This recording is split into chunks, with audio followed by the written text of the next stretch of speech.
What up? It's Wall Street back again. And today I want to talk about my guy Derik Queen from Baltimore, who just hit a game-winning shot over Colorado State University in March Madness to send Maryland to the Sweet 16 for the first time since 2016. And this guy just continues to solidify why he is absolutely going to be a lottery pick in the upcoming 2025 NBA draft, because he just is oozing potential, right? Like, the way he just hit that last shot, it was a tough shot. And if you guys haven't seen it, I would recommend you go back. That was one of probably the best games I've seen in March Madness so far. Because Colorado State hit a shot basically to almost win it, like right before that. And then Derik Queen comes back with like 3 or 4 seconds left on the clock, hits a buzzer beater, fade away from 10, 15 feet. Side of the backboard, like tough shot, very tough shot. And the whole game, I mean, it just exemplified like how good of footwork he has for a big dude. He's 6'10", 246 pounds. Currently on the season averaging 16.2 points per game, 9.2 rebounds, 1.9 assists, and shooting about 53% from the field. He's not the best three-point shooter. He's currently shooting, I think, for his whole season, he's shooting like less than 15% from three. But I don't think he's taken that many. He did hit a couple tonight. I think he shot 2 for 3. So that was very, very impressive just to see that level of versatility. But I've seen mock drafts with this guy going as high as like 6 or 7 and going as late as like 20 in the first round. But I don't see him slipping out of the lottery. Tankathon, which is one of my favorite websites, you guys should go check it out, currently has him going 13th overall to the Rockets, which is actually the Phoenix Suns pick, but Rockets own that pick, so I think it's a conditional, but based on how the season's turning out right now, I'm assuming that's going to stay with Houston. But I could see him going to, the Bulls at 9 if they pick there. This is obviously assuming that, all the records, and the odds pan out the way that they're slated to in terms of the highest probability. So like the Bulls, I could see taking him. I could see the Spurs taking him. I could see the Trailblazers taking him. Even the Mavericks, I could see the Mavericks taking him too.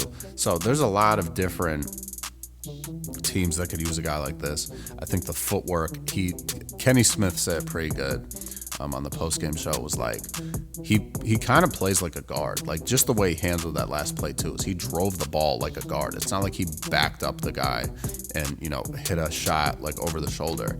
He drove the ball in the lane like a point guard.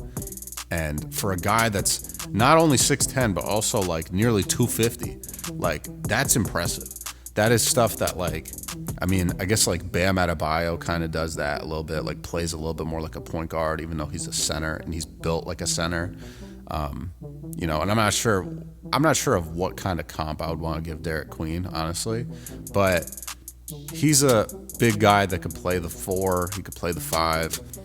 I think once he gets his shot a little bit better, he can kind of step out and hit the 3. He's not going to be a good 3-point shooter from the jump. It's probably going to take him at least a couple of seasons, I think, to really get that to a point where it's like I can step out on the pick and pop and hit that. I don't think he's going to be that right away. But the potential is crazy. This is another fun fact, he also went to high school with Cooper Flagg. They both played at Montverde, which is a very high-profile prep school for basketball specifically in Florida. He was a McDonald's All-American. He was a 5-star recruit. Like the story's been written for him, ever since he was in high school.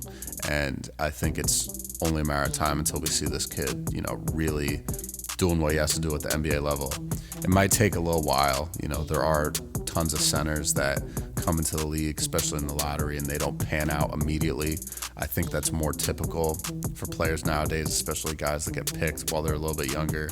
I think he is a little bit older for his grade, though. I think he'll be like Oh no, he's 20. So he's a little bit older for a freshman, but he'll be 21 like right around the start of the NBA season. His birthday's in December.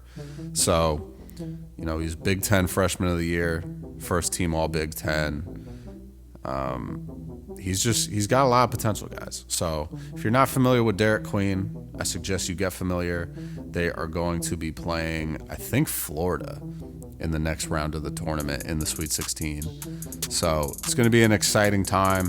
I think you're going to be seeing a lot more of this guy. I would be surprised if he did not declare for the draft this season. Or I should say after this season concludes, right, depending on where they finish in the tournament.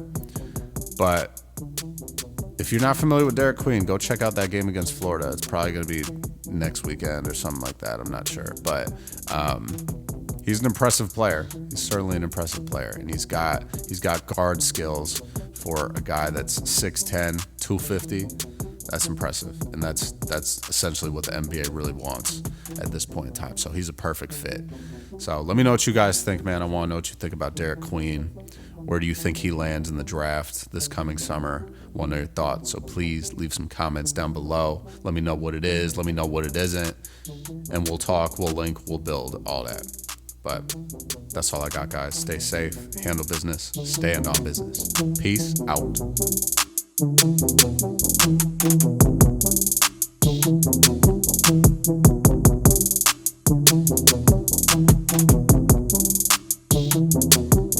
Thank you.